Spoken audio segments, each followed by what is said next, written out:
Salut tout le monde, c'est Mathieu, j'espère que vous allez bien. On se retrouve aujourd'hui pour une toute nouvelle vidéo. On va reparler de l'AS Nancy-Lorraine qui prépare leur début de saison. Et pour le préparer au mieux, bien évidemment, il y a du mercato. Vous le savez déjà, en fin de saison, on le savait, hein, Gauthier Canaille, le président de l'AS Nancy-Lorraine, le disait. Il y aurait beaucoup de départs et beaucoup d'arrivées avec déjà le nouvel entraîneur, hein, Daniel Stendel, qui est venu avec son staff. Et donc voilà, les départs, il y en aurait beaucoup, car il y avait 15 joueurs en fin de contrat. Et des arrivées aussi, il y en avait beaucoup parce qu'il faut bien évidemment remplacer les joueurs pour pouvoir faire une bonne équipe la saison prochaine. Donc on va revenir sur les départs qui ont été officialisés depuis le début du mercato, puis les arrivées aussi qui ont été officialisées. Il y a plus de départs que d'arrivées, mais je pense que ça va se bouger dans les prochains jours pour les prochains recrutements de l'AS Nancy-Lorraine au niveau des arrivées. Donc on commence avec les départs, il y en a pas mal des départs. Déjà il y a des joueurs qui sont en fin de contrat, donc qui ne seront pas prolongés. Je ne les ai pas mis là parce que c'est pas encore officiel, en tout cas qu'ils ont un nouveau club. Mais il y a des joueurs qui ne seront pas prolongés, je pense à Ernest Seca qui ne sera pas prolongé. Il y a également...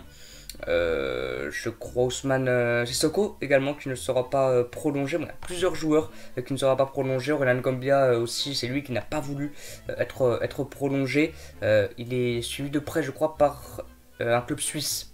Je ne sais plus trop lequel, mais je crois qu'il est suivi de très près par un club suisse, donc il devrait malheureusement partir, Aurélien Ngambia. Sinon, du côté des officialisations, pardon, il y a déjà deux joueurs qui étaient en prêt l'année dernière et qui ne seront pas reconduits pour un nouveau prêt. C'est Mehdi Merghem qui repart du côté de Guingamp et notre ami Ryan Philippe qui n'a pas fait une énorme saison qui repart du côté de Dijon.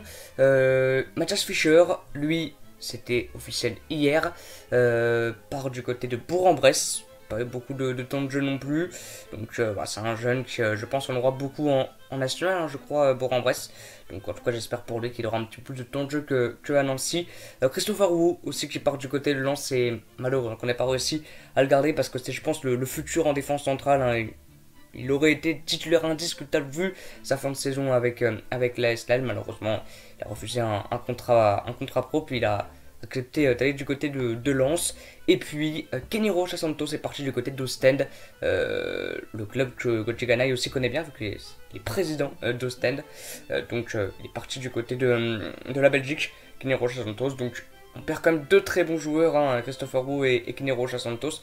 Un petit peu dommage, mais bon, je pense qu'ils seront très très bien remplacés, en tout cas je l'espère. Donc au niveau des départs, ce sont les départs officiels. Maintenant, Aurélien Gambia, Ernest Seca, ils ne seront plus là l'année prochaine, c'est sûr et certain, mais c'est pas encore officiel au niveau de leur nouveau club. Maintenant, au niveau des arrivées, donc il y a deux arrivées qui sont officielles, elles ont été officialisées il y a quelques jours. Donc la première, c'est Sakil Delos qui vient du côté de Nancy en provenance de Chambly. Il a mis 3 buts l'année dernière, c'est un latéral. Donc il est jeune, il a 21 ans, ça peut être intéressant sur le côté pour suppléer Souman Karamoko, Rosario Latoucha, encore Salou 6 qui devrait rester à Nancy. Donc ça c'est très très intéressant qu'il arrive. Alors je le connais un petit peu, j'ai regardé quelques matchs de Chambly, surtout quand Nancy jouait face à eux. C'est plutôt un profil intéressant, les supporters de Chambly aussi l'air de bien l'aimer. Donc ça peut être intéressant, c'est un jeune joueur, donc c'est intéressant. Et puis l'autre arrivée, c'est un prêt d'Ostend aussi, notre club, je rappelle. Gauthier Canaille est président, c'est Mamadou Thiam qui vient, donc c'est un buteur qui a 26 ans, qui a plutôt un profil intéressant, qui est grand, donc pourquoi pas être complémentaire aussi avec Michael Biron. Ça peut être aussi un petit peu le remplaçant de Renan Schedler si Schedler part, lui il voudrait rester à Nancy, en tout cas peut-être refaire encore un prêt à Nancy, peut-être qu'il y aura un petit peu plus en Dijon, parce que Dijon est en Ligue 2 l'année prochaine. Donc Mamadou Thiam, ça peut être un petit peu le même profil que Schedler, un joueur vif, assez grand. Donc ça peut être intéressant. Et c'est deux arrivées pour le moment plutôt intéressantes.